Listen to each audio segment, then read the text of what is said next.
Hello, welcome everyone to another Halloween Live. I'm here with my special guest tonight, Christopher McKinnell, a paranormal researcher specialist. Welcome to the show, Christopher. Thank you very much. And Chris is fine. Chris, okay, perfect. So give us a little background about yourself. Well, I think the thing that most people know me for is kind of strange to me, but I'm the grandson of Ed and Lorraine Warren. I'm also the director of the Warren Legacy Foundation for Paranormal Research. We are a nonprofit organization of volunteers who help people free and confidentially all over the world. I've been in this field since I was 16 years old, so more than 44 years now. And that's about it. That's who I am, and I'm here to help. Awesome. And we'll also be leaving some of Chris's links down below if you need to reach out to him, if you need any help with any paranormal activity in your house. So, Chris, give us a little bit of these cases that you've done that have recently been turned into movies. Could you give us some information on that? Sure, sure. Well, obviously, the first one that comes to mind is the most recent Conjuring film, Last Rites.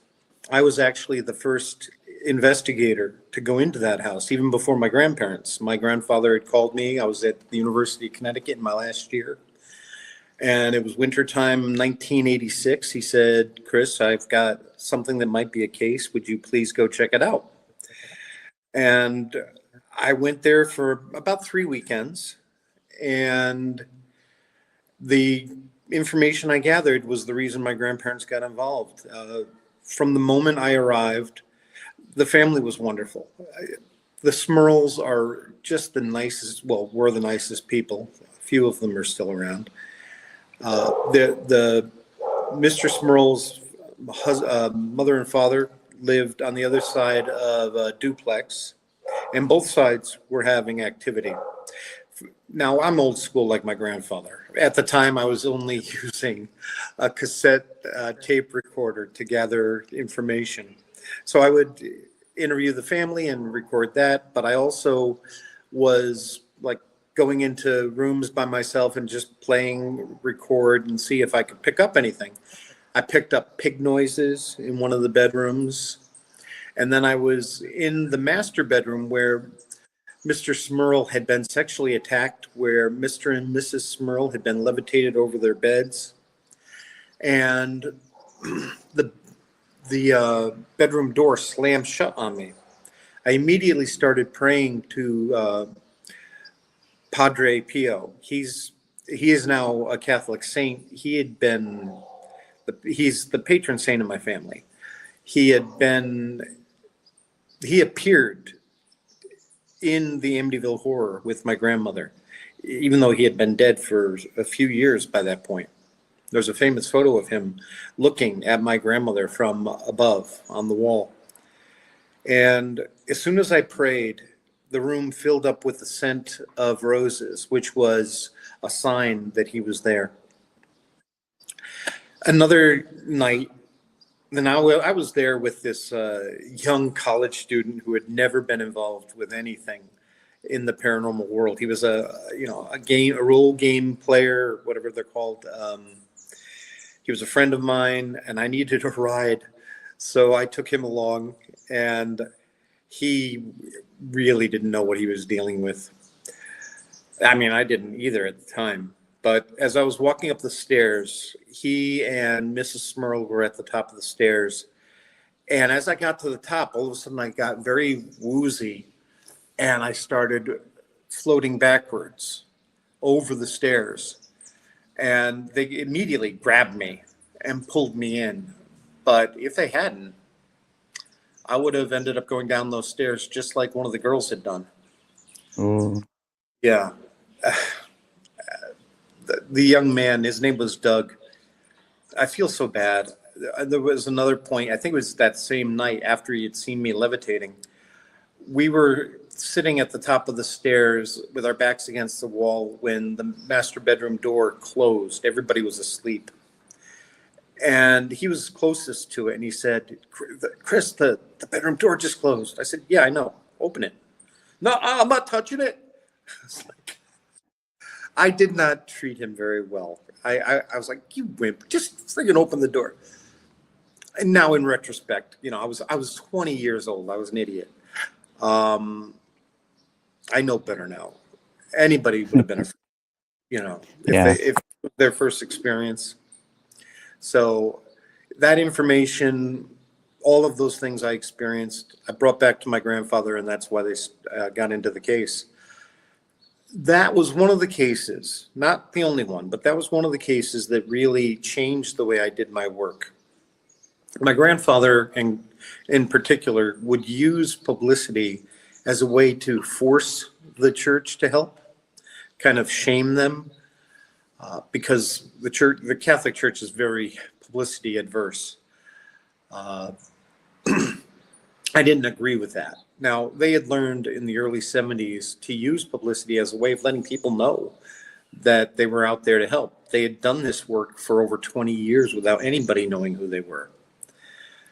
But I would often get into arguments with my grandfather about that because I could see how it was hurting those families that were exposed to the public. It's not something I would do myself. That's interesting because, the movies, they make it seem like the church was all gung-ho for going in and calling them up and say, hey, we need you for these cases. So it's a little bit the opposite. They had to actually try to get the media involved so the church would condone, Yeah. coming in. Well, each archdiocese is different. There were occasions when a bishop would ask for my grandparents to come in, but as the 80s and 90s continued to move on, that was less and less. They were not being called in as much as they had been in the 70s. And I think it was because of the publicity. All right. And you said you were there for the haunting in Connecticut, Chris? Oh, yeah. That's one of those notorious houses. Could you give us a little background on that? Oh, that one was horrifying. That was a former funeral home in Southington, Connecticut. And I had just been in the Peace Corps. So I was only 24 years old. And my grandfather made me the lead researcher on that case.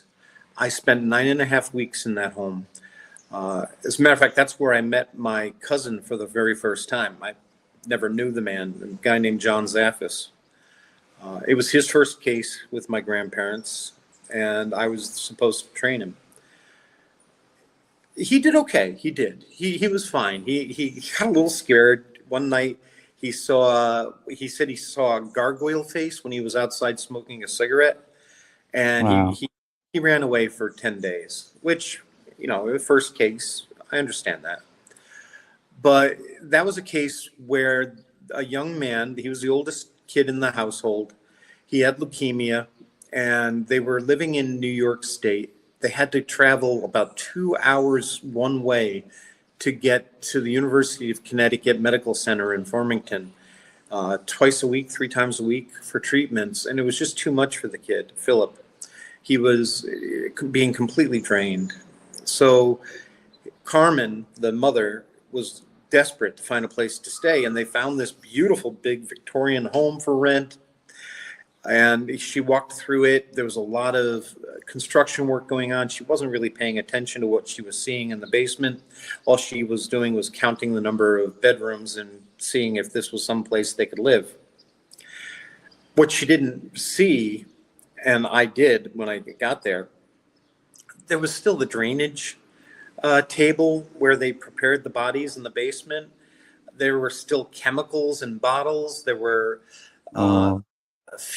cemetery emblems and things like for war veterans and plaques, and there was even a chain hoist that would lift the coffin up from the basement to what was now the master bedroom. Creepy. And that would swing and make noise at night. That was a fun thing. But as soon as they moved in, Philip started saying that there was this long-haired, thin grubby looking young man who was appearing to him, sometimes making fun of him, sometimes trying to talk to him, sometimes just staring at him.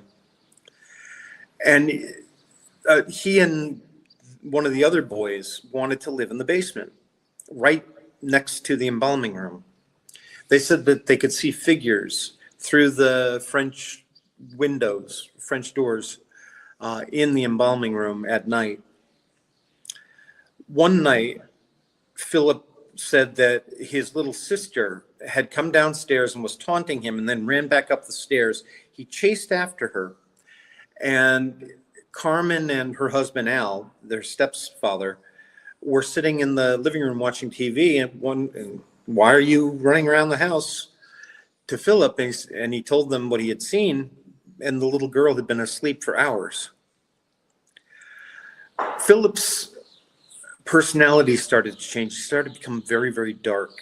One time he even tied his brother down on the embalming table and started torturing him mildly, if there is such a thing. And they thought that perhaps he was having an adverse reaction to his treatments. He was diagnosed with schizophrenia, and he was put into a special institution. But as soon as that happened, the attacks switched to Carmen and her niece, Tammy, who was also living in the house. And they started being touched, and Carmen started being sexually assaulted. That's when we got called in.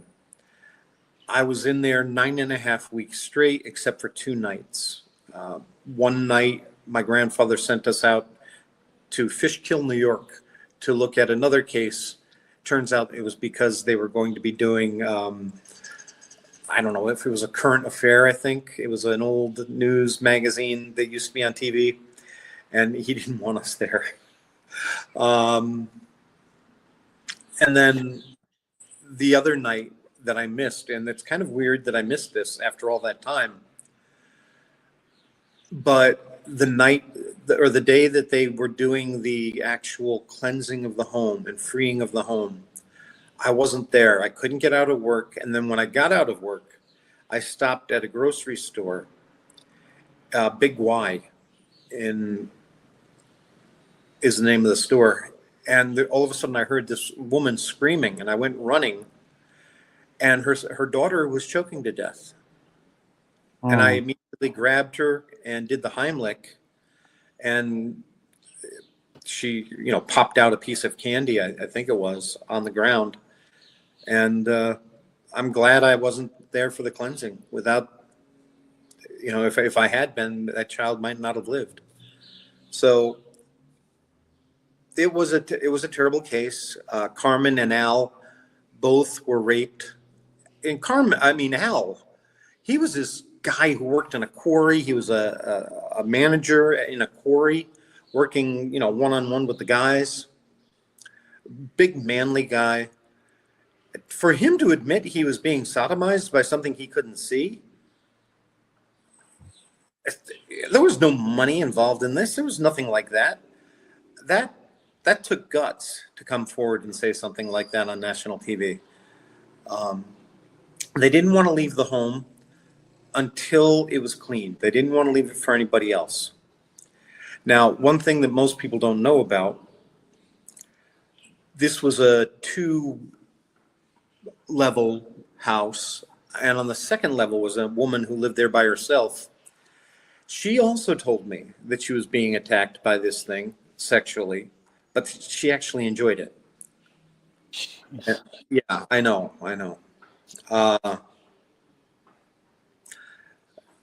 Historically, that actually does seem to be a thing. Wow. These things do happen. I don't understand it. I can't imagine enjoying something like that. Were you involved with the Conjuring House one as well? No. The one in Rhode Island? No? Okay. I was too young for that. I started in 81. I was 16 years old. The Conjuring was in the 1970s. And I was afraid of the dark. There was no way in hell you could have gotten me into a place like that. So what about Annabelle the doll? I know we were talking about that in the DMs about you have some explanations about Annabelle the doll. Oh yeah, absolutely. Annabelle is dangerous. It is not a demon. It is not inhabited by a demon. It's certainly not possessed. Objects cannot be possessed. But there is an energy that has manifested in this doll, created by two nursing students. Uh, they were working at Hartford Hospital around 1970, 69, 70. And Debbie was one of the girls. Her mother had bought a second-hand Knickerbocker and a Raggedy Ann doll and gave it to them as a housewarming gift. And they loved this doll. And they would take it with them everywhere. They would sit it at the table with them when they ate. They would talk to it and play with it and sleep with it. And one day, its arms levitated up onto the table. Now, this was the age of Aquarius. Everything is happy and nice. And so they said, oh, there must be a ghost in the doll. Let's have a seance. So they reached out to a medium that they knew from the hospital and started doing a series of seances. Man cannot deal with the unknown. We need to put a face on everything because the unknown is too big. We would rather believe in the devil than believe in the unknown or deal with the unknown because the devil has rules. Well, but the problem is once you put a label on something, then it becomes that thing. You said to me at the beginning of this interview, is it okay to call me a paranormal researcher? And yeah, but it's kind of limiting. Labels limit who you are perceived as. And it does the same thing with this kind of phenomena. This medium came up with this story, a completely incorrect story, that it was a little girl, the ghost of a little girl named Annabelle Higgins, who had died in front of the house and was now searching for someone to love her. The medium gave this phenomena a backstory. And now the girls, being nursing students, are feeding it all the love and compassion that they would give any lost child. They bought it jewelry, and there's still a bracelet around its wrist today. They talked to it constantly. They acted like they were dealing with a lost child. And the doll started acting that way as well. It reciprocated. It responded.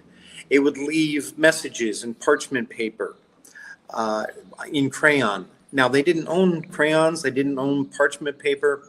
And yet it would say things like, want to play? Miss me? Wow. And they would go to work, come back at night, and the doll wouldn't be where they left it when they had gone to work. It was playing hide and seek. It was acting like a child. But the girls started to get creeped out, and they started feeding it negative energy. They started feeding it fear and apprehension.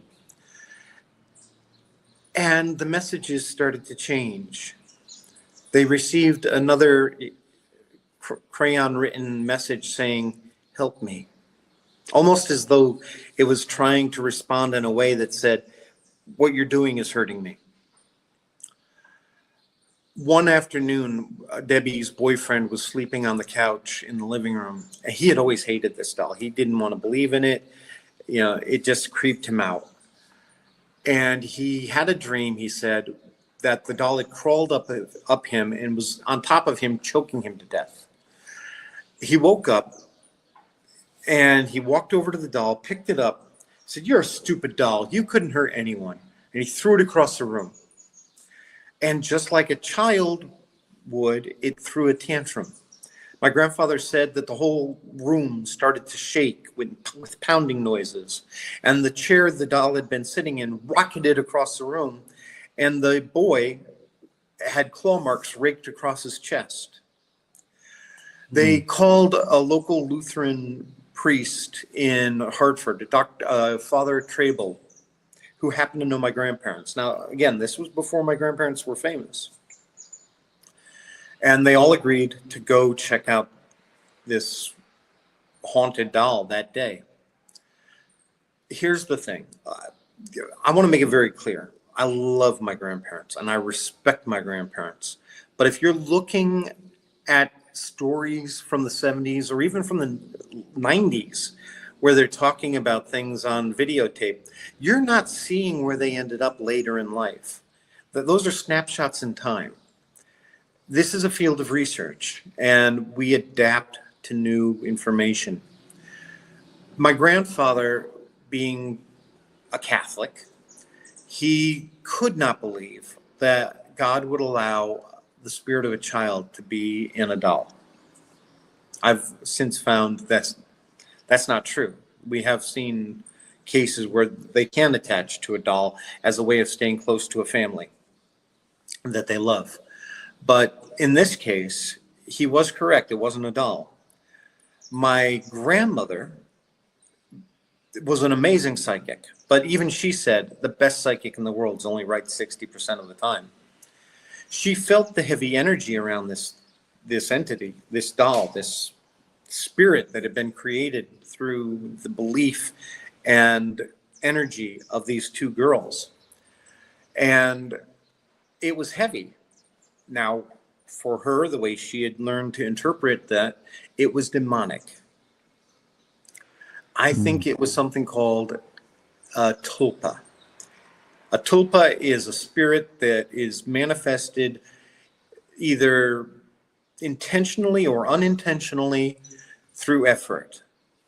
They had believed, they had put all of their energy into it, and they had created this. Now, today, I don't think it's a tulpa any longer. I think it's something called an egregore, which is more of a creation of the collective unconscious of the world. Platform.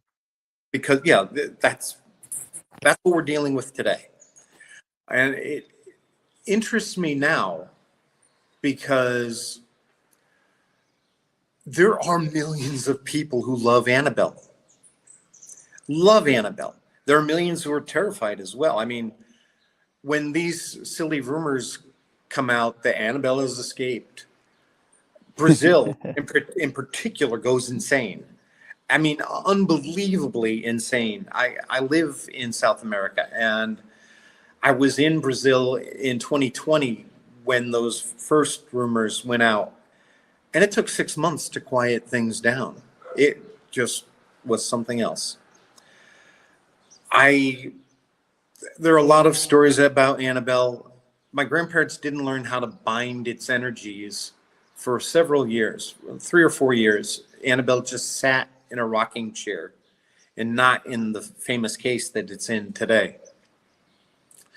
But once they figured out how to bind the energies and protect people, my grandfather put that world famous sign on that box. Warning, positively do not open. And yet now it's being taken out on tour and people are getting hurt. I warned people. Yeah, I noticed that every town, right? Every town so far, something bad has happened. Yeah, but here's the thing. I don't think Annabelle is doing things like a plantation fire 80 miles away from where it was in New Orleans, or that Annabelle helped prisoners escape from a New Orleans jail. That was a prison, a sheriff's deputy, and maybe a few of them who helped that happen. I do Yeah, it's think strange because soon the power went out, right? In one of the cities, the power actually all went out. Well, As soon as she crossed state line. In Gettysburg, the emergency call system went off. Alarms went off, and that was weird. That was definitely weird. My concern is more that Annabelle is like a cobra. You don't get close enough for it to bite. And that's what is happening now. As long as it was in its box, we could study it, we could look at it, as long as we didn't challenge it, try to connect with it, pick it up, touch it. But once your energies interact with it, then they can bind. And I think of everything in the museum as the Chernobyl of the paranormal world. There's nothing positive in there. It is not a place for tourism. It never was. Regardless of what is being said on the internet, my grandparents never would have allowed these things to go on tour. And they never opened the museum to the public. It was never a public venue. It was there to protect you from those things.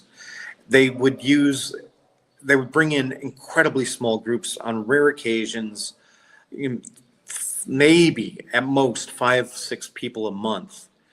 And it was for education.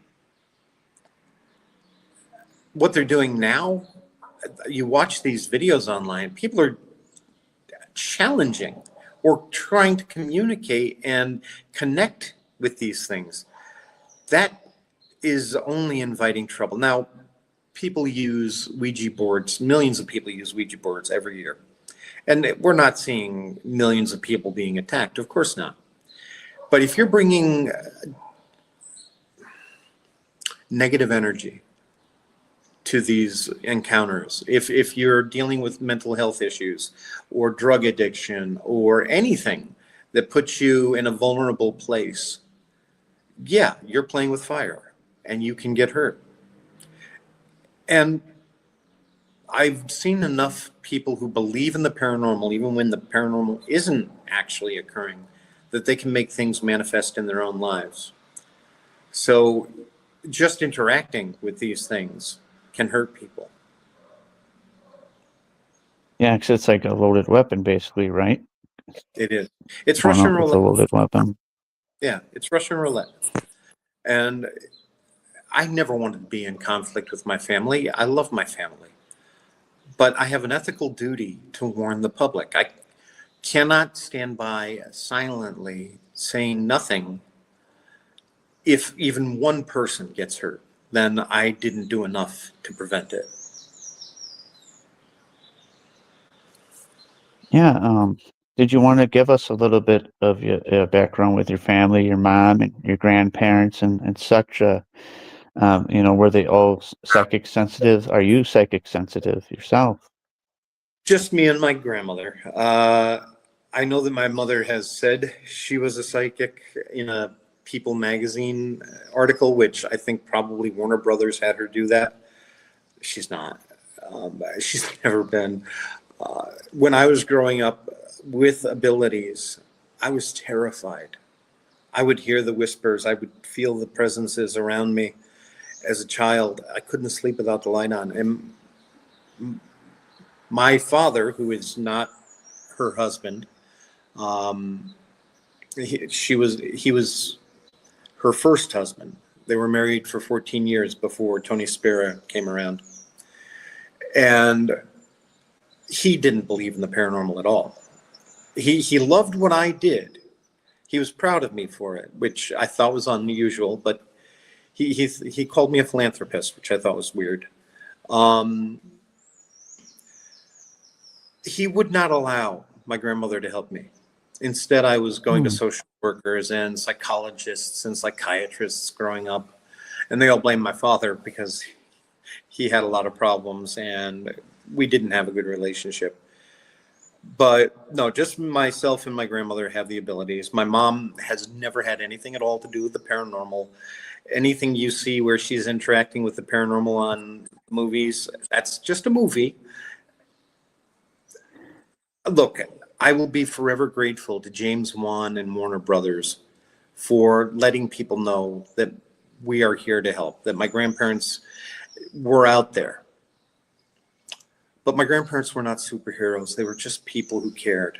They were good people. I don't like it when we are put on pedestals because all we can do is fall off. We're just human beings. We make mistakes like anyone else. Hell, I'm a recovering alcoholic. I've had my struggles, but I'm doing everything I can to help others. And that's what I've done my entire life. From the Peace Corps at 22 years old to working all over the world. I've lived in over 100 places in the world helping people. That's awesome. Yeah, that's I think what your grandparents would have wanted, to help people out. They did. They were amazing people who did everything they could to help others. I'd just be curious to see what they would think of the recent Conjuring movies. They'd probably be like, "Wow, this is a very adventurous movie, but didn't really happen." No, and my grandmother loved the first movie, but she even said 90% of that's not true. The real Conjuring case, the Perrin case, uh, that went on for years. That wasn't a one and done kind of deal, and it wasn't at all like the movie. I used to think it was the most accurate of all of them. I never liked the second one. The Amityville. devil was it No, that's the third one. Okay. Um, Amityville and Enfield, England. Now, Amityville, my grandfather and grandmother were only in there one day. They were invited by Channel 5 News to check it out. And Enfield, I don't know exactly how long they were there. Maybe 10 days, maybe a week. Maurice Gross was the actual investigator who spent years in there. He was the one that is the man that should be credited with that case. Yeah, 'cause they made it seem like your grandparents were there a long time, even to the fact that Ed was playing music on a guitar for the whole family. Never happened. No, no. I was going to Do ask you, not does he look at the sing or play movies. guitar? Do not look at those movies like you're learning anything about my family or reality. They're movies. Movies are not supposed to be documentaries. They're supposed to take you away and entertain you. Yeah, because if it was the real life, I guess it'd be too boring, right? It'd be pretty Oh boring no, for most people. no, no, not at all. The reality was worse, actually. Enfield, England was Okay. far worse than what was in the movie. That's what I don't understand. BBC did a very good miniseries on the Enfield haunting, and I would recommend that. I think it came out maybe 15 years ago. The last I knew, it was on YouTube. So see if you can find it. Okay. And then the third one was it the devil made me do it? The Arnie Yeah, one? Arnie Johnson. I saw the Andy Griffith version of that on YouTube. That was wild. Yeah, that was with Kevin Bacon The too. demon Yeah, killer. yeah. The demon murder case was the name of it. Yep. And I was 14 years old when that was going on. My grandfather said that there were 38 demons attacking this boy, David Glotzel. It's nothing like the movie. Debbie Glotzel, his sister, and the mother, I don't remember her first name, but Mrs. Glotzel, they moved Debbie into her new apartment, and then they were playing with a Ouija board while David went up to the bedroom and watched television. While they were playing, David was actually thrown on the bed and attacked. He said he saw this old man. Sometimes he would appear like he had been burned. Sometimes he would look like he had cloven hooves. One time, and there's even a photo of this that my grandfather has somewhere, it appeared almost like a devil with horns and a pointed tail. Straight, it just goes to show what is a Wow. 10-year-old afraid of? The devil. So it would manifest that way. And there was no satanic witch involved in this case. But it is true that Arnie was Debbie Glotzel's boyfriend. He was helping my grandparents. He was 19 years old. And he would hold David down while he was being attacked. And after some time trying to get David out of these attacks, Arnie said, "Enter me, come into me instead, take me on to this thing." And my grandfather was terrified. he knew that was not going to actually help. All he had done was given permission for this thing to attach to him. Not long after, he started having behavioral changes, becoming much darker, more violent, more angry. People were worried about him. And it all culminated in one evening. They were supposed to be going to the movies with Alan Bono, who was the landlord, and with Alan's, I think, 10-year-old niece or something. And Alan and Arnie had been drinking. They got into an argument, and he knifed Alan Bono. Some reports say that he was about 50 feet away from Alan when the incident actually occurred, that he was crouched on a rock, almost like a werewolf. The pose, not the look. And that Alan clutched his belly and fell to the ground. I'm not sure that's accurate anymore. I've done more research, and it seems like he was up close and personal. We know for a fact it was his pocket knife that killed Alan Bono. But when he was found miles away by the police, Arnie was incoherent. He was muttering things that didn't make any sense. He didn't seem right.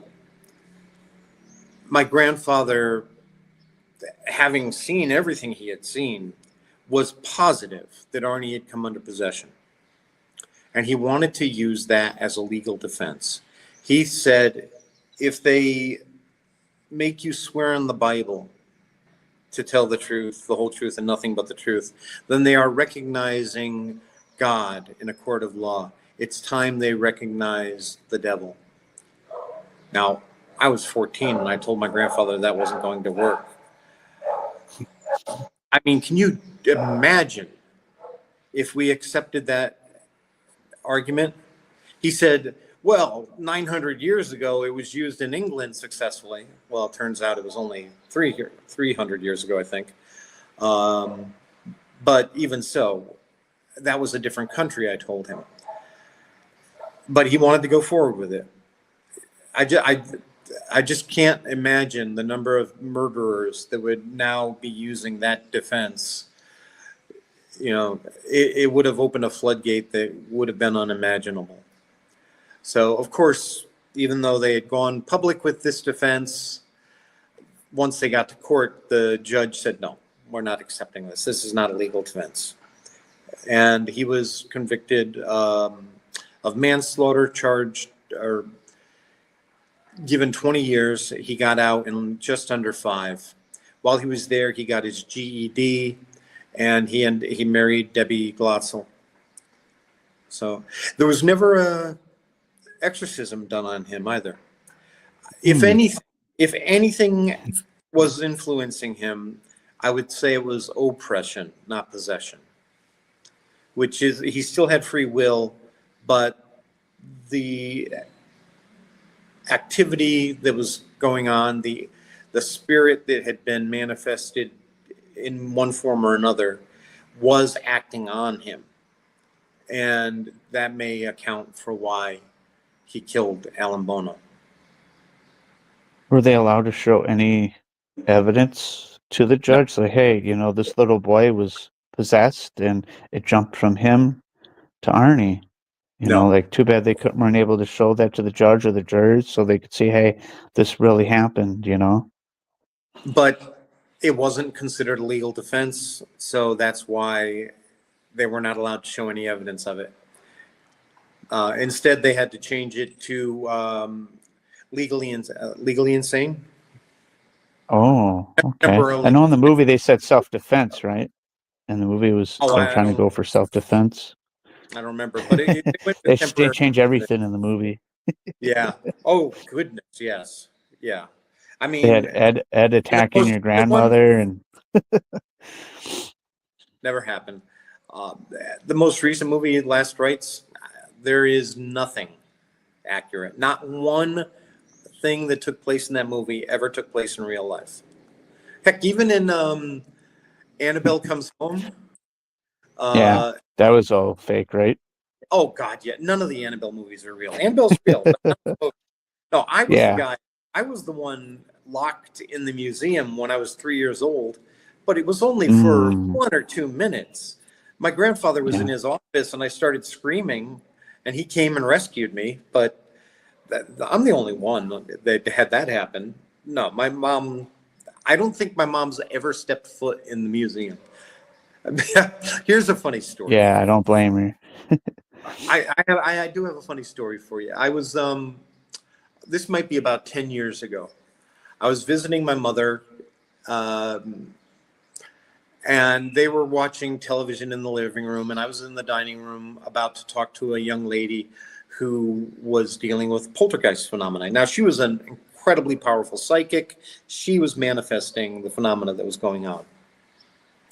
And just as we connect online, the moment we're on a call, the power in my mom's house browns out. The TV goes off, the lights go dim, and my mom's immediate Wow. reaction, Chris, do you have to do that in here? Mom, I'm just trying to help someone. So yeah, Right? no, she doesn't. She's never allowed her husband to work on a case. He's never seen anything. He's not allowed. Yeah, because that seemed to be like a love story, right? This last movie, they made it more about a love story between Tony and her and that, Yeah, right? They went that direction instead. yeah. I didn't see the movie.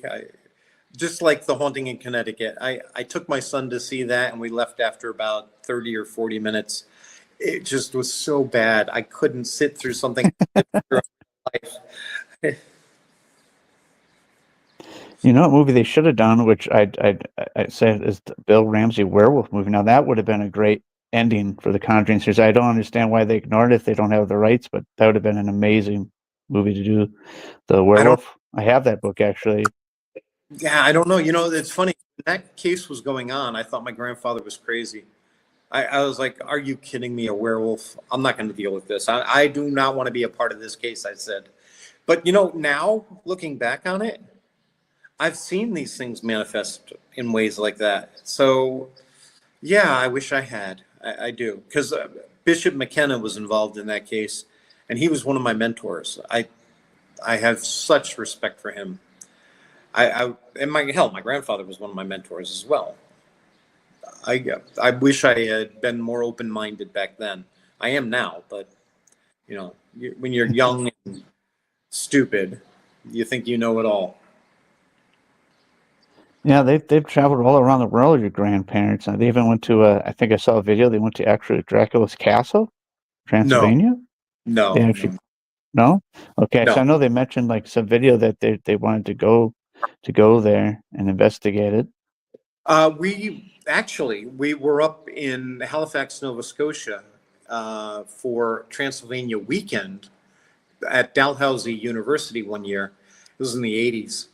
And the two men who had rediscovered Dracula's castle, the ruins, not the one that people think is Dracula's castle, um, Dr. McNally and Radu Florescu.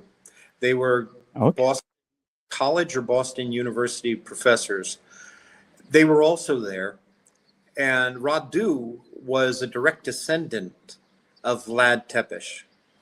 Now, my grandparents Mm. did go to Great Britain every year they would do a tour of haunted Great Britain. I'm actually recreating that right now.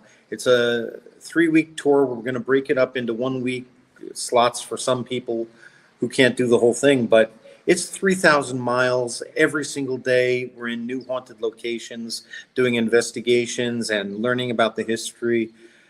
It was one of my favorite memories of my time with my grandparents, and I want to recreate this so much.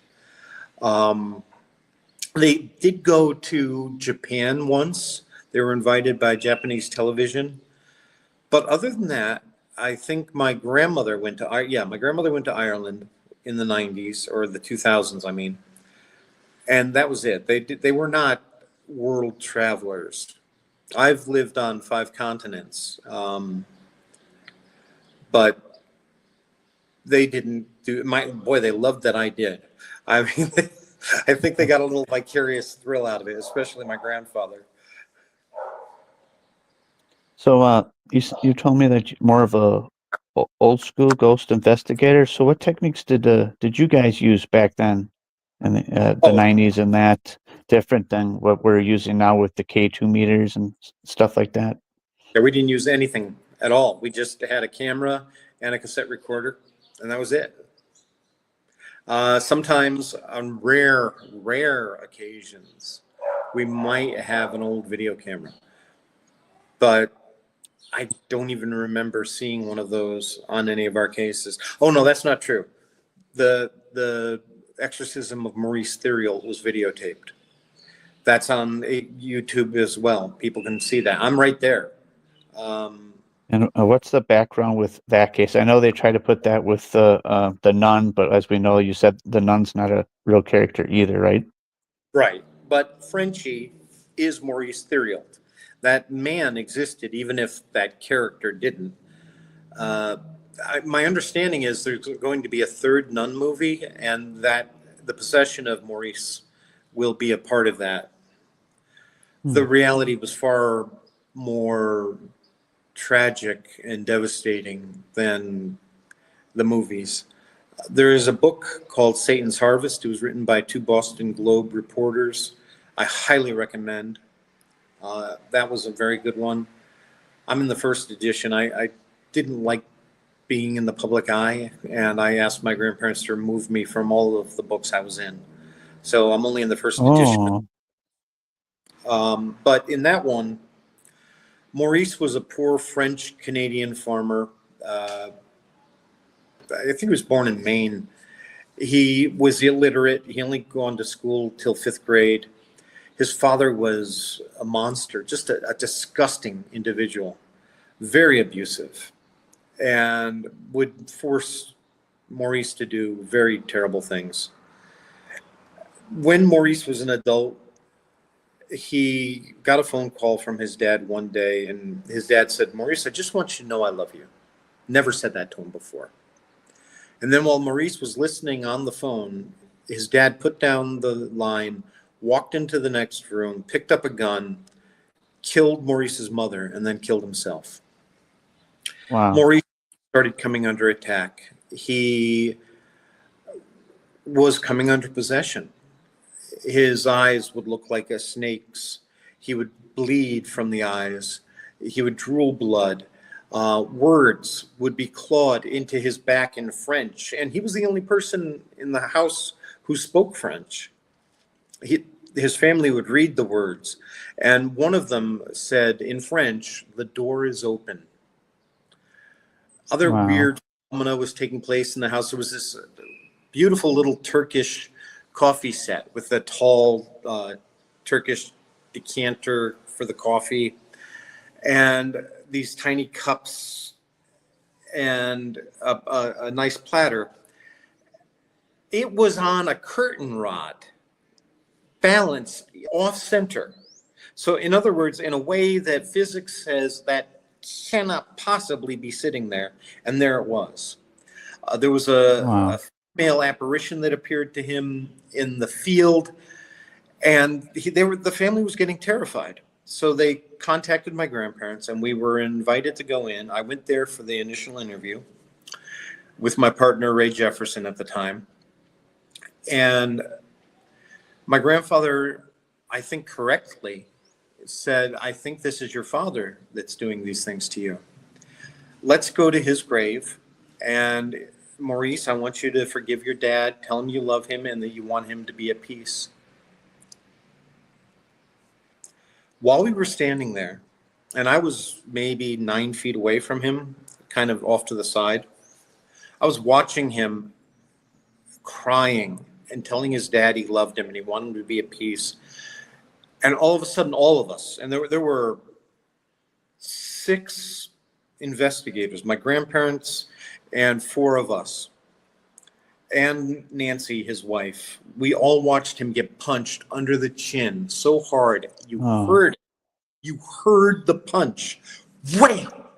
lifted him off of his feet and threw him backwards, flat on his back, maybe 10 feet backwards. And that's when my grandfather said, Chris, I want you and Ray to stay here and gather evidence. There was another couple of guys, Roger and Al. They would switch off with us.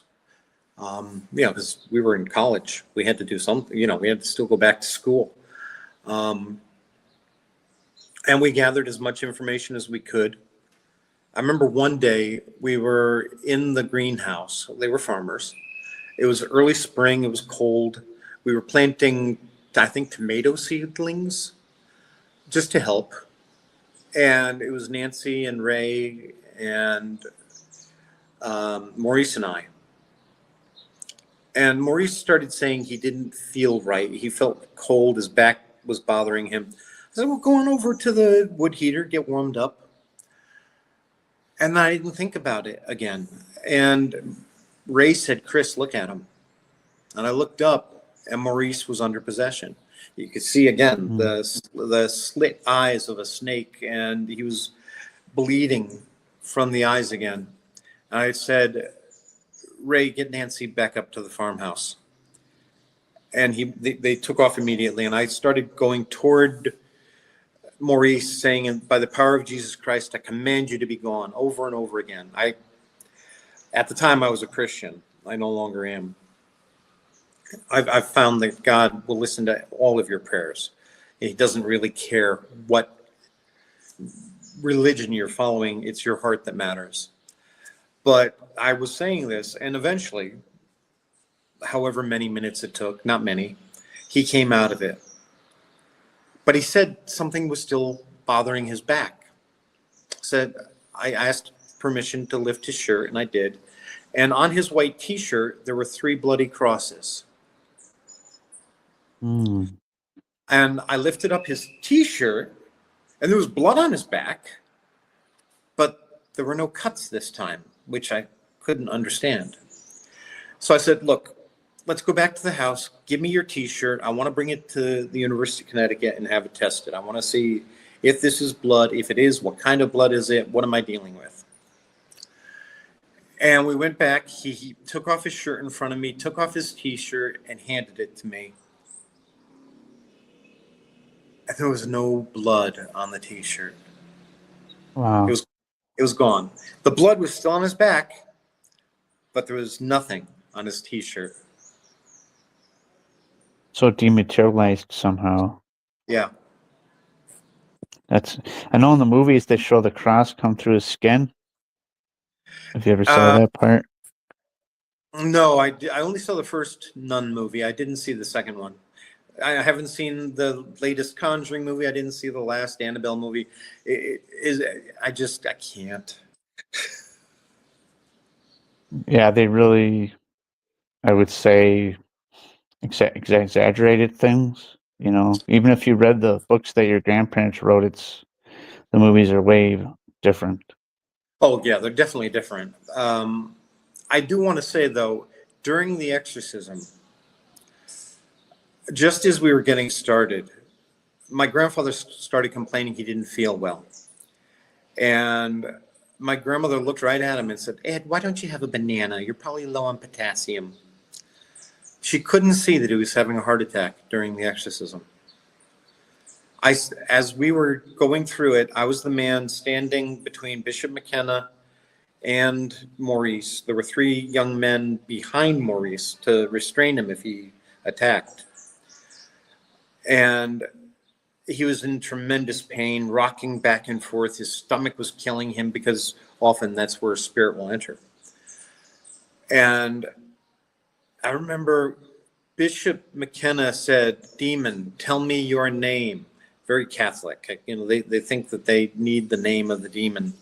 What I learned that day was they don't. The thing said, I am what I am, which is exactly what God said to Moses through the burning bush on Mount Sinai. They managed to do a successful exorcism. The next morning when I woke up, my grandmother called me. My grandfather was in the hospital. He had had a massive heart attack. Sadly, a few years later, and this is what I've learned from this case. There are always underlying issues that make you vulnerable to the paranormal. That if you do not deal with those underlying issues, it can remanifest and it can cause great harm. We didn't deal with those problems, his abuse, his PTSD if he had it, and he started to come under possession again. Nancy wasn't going to go through this again, she said, and she wanted him out of the house. She got a court order, had him removed, a restraining order. And one night she was coming home from work and he was waiting for her, hiding. As she got out of the car, he blew her arm off with a shotgun, dragged her Wow. to the kitchen, and sat her at the table. She was sure this is it. She's going to die just like Maurice's mother. And then after several minutes of him just staring, not talking, he put the shotgun under his chin and blew his head off in front of her. No. That was the first time we lost somebody to a case. It's not the last. I don't like that people treat this like a hobby. We're dealing with real people's lives. This is not a tourist attraction. You need to go into this with humility and with the right mindset that you're there only to help. And you should always go in there willing to say, I don't know. Don't study this phenomena through any one religion. That's a myopic view. It blinds you to what you're actually seeing. Those are stories that different cultures and different belief systems give to the phenomena. And every one of them is different. And those beliefs are the way we manifest the paranormal around the world, different in every culture. That's amazing to me. That says more about us and what we're capable of than it does about any external demonic forces. Yeah, and it makes you wonder if if they're doing some of this stuff to educate the public, or is this just publicity for the movies? Because I don't know if it's a blurred line. It seems strange I'm not sure I follow what you're saying. for what they're currently doing with the tour and the museum and Oh, stuff. well, I wonder that's a if Warner Brothers put them up to it. no, that's a money grab. Tony Spera Okay. owns things. He doesn't believe in the paranormal. He's never had any experience with it. He just wants to make money. And if he really believed in the paranormal, he would know well enough not to allow these things on tour.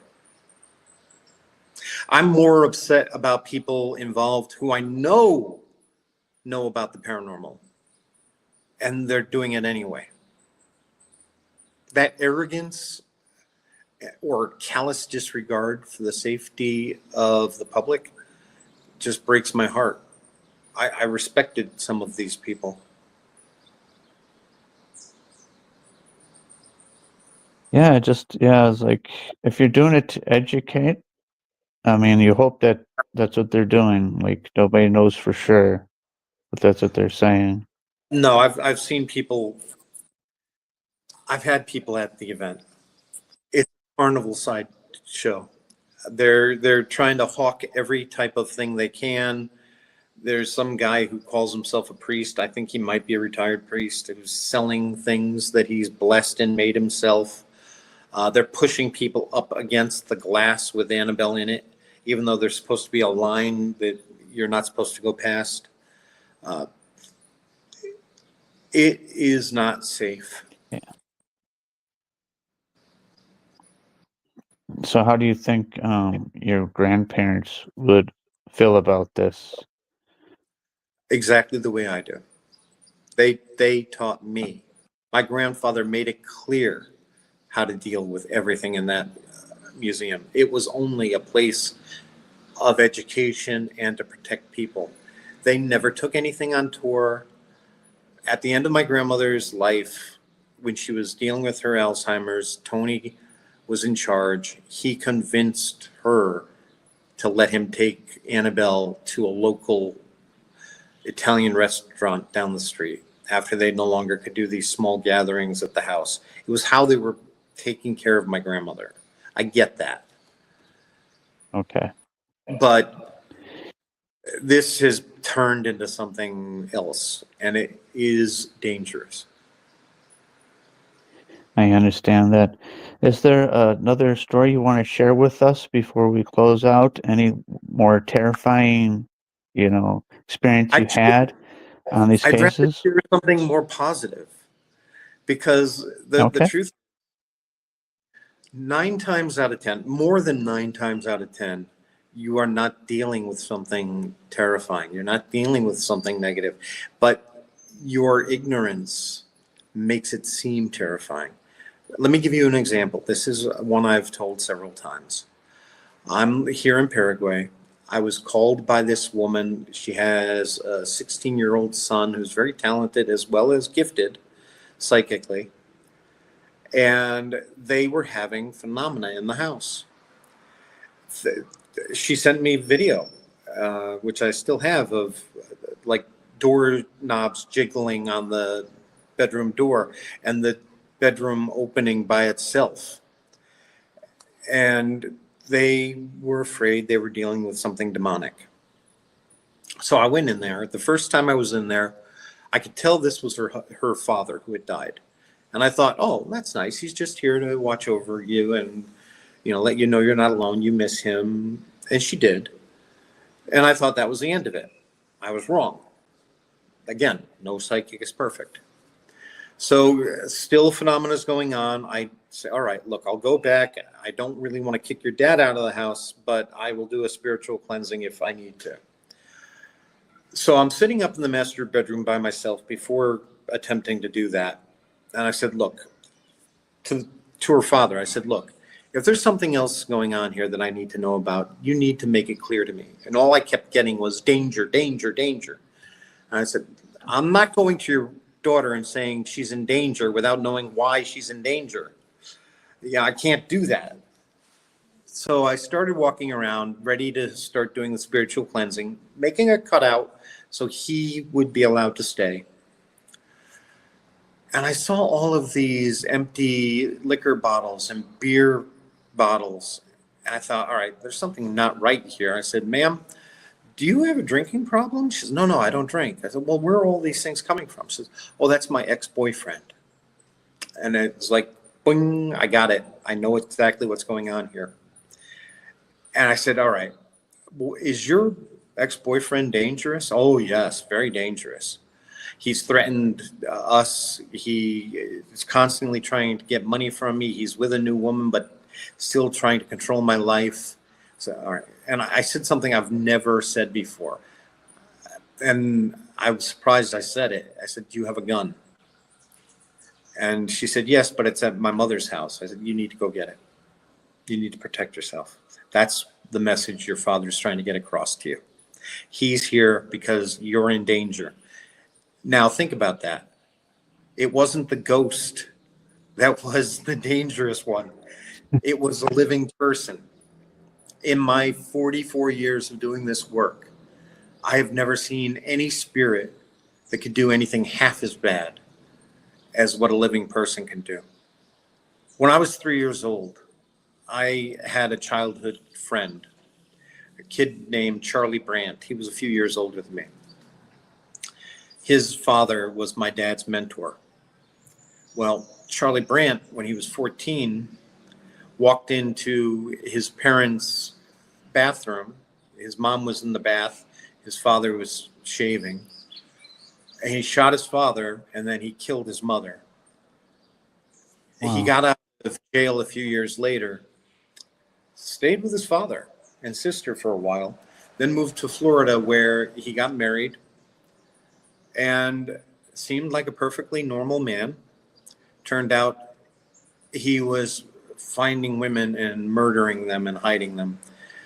It all culminated one day during a hurricane when they had to flee, and they went to his wife's niece's apartment. She was a stripper.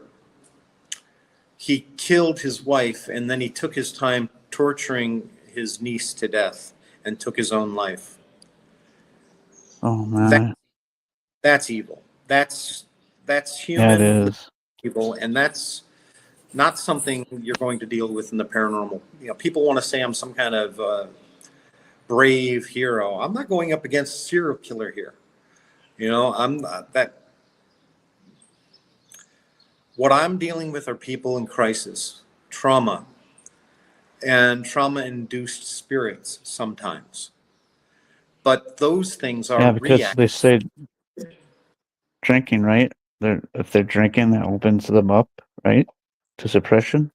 Well, anything that alters your brain opens you up. I mean, ayahuasca, any drugs. We've been using drugs for thousands of years, but to actually do that in a proper way, you have to do it with ritual and intention and discipline, and that's not what they do. They just like, oh, I'm going to get high and see if I can summon something. Like, no, that isn't going to do anything. Well, nothing All right. positive. Well, thanks. Yep. That was a great detailed story about the difference between hunting ghosts and dealing with real human, evil Yeah, behavior. yeah. Well, it's important to keep things in perspective. To me, fear is the real enemy, and you should judge the phenomena that you're dealing with by the consequences. Even if, I don't know, a coffee cup flies across the room and smashes into the wall. Did it hit anyone? If not, then think of it this way. Some spirit was so desperate to get your attention that it did that. Maybe there's a good reason why they did that. They don't have fine motor control normally. So there's an explosion of energy that makes something fly. You can talk to a spirit. You can say, hey, you're scaring my family. You need to stop. You're laying down personal boundaries, spiritual boundaries, just like you would in your daily life. That works most of the time because it works most of the time in your real life too. It's only when you're dealing with something that isn't human, or maybe a human being who was a jerk in their lifetime, that's when you're going to need to call me. And I'll be there to help for free and confidentially. And like I said, we'll be leaving the links down below how to get a hold of Chris if you're having any paranormal issues, and if you want to learn more about the paranormal in general, you know. Thank you. I would appreciate that. I'm a teacher, among many other things. I want to help educate people and empower them. Yeah, the more you know, the better. I feel, with something like this. I agree. All right, thanks again, Chris, for joining us tonight and sharing your stories and about you and your family and some of the cases you investigated. We greatly appreciate having you on. Thank you, Michael. I appreciate it. God bless you. God bless you too. Have a great night. You too. Bye-bye. Bye.